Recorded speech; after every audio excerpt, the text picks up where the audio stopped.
Hello and welcome back. Alright, in this video we're going to do a rodeo lasso with an outside underarm turn for the follower, okay? So we're going to give you a couple different angles on this so you get a nice big picture of it. So we're going to start off with my back to you on this one, okay? You can start with a closed or open position, it does not matter, okay? And slow, quick, quick, slow, quick, quick, slow, quick, quick, slow, quick, quick, slow, quick, quick, slow.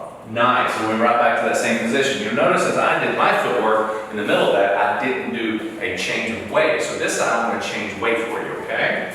So you get both kind of types, guys. Ready? And slow, quick, quick, slow, quick, quick, slow, quick, quick, slow, quick, quick, slow, quick, quick, slow. Nice. So you notice right before she does her outside underarm turn that I'm actually moving my footwork, changing weight on that one versus the first one. So I want you to go back, look at that over and over and over, and check that out in the private lesson style videos, and you'll see those different options. Right. So again, this is a quick view for you to go practice by, and again, practice, practice, practice, and then come on back to the next pattern.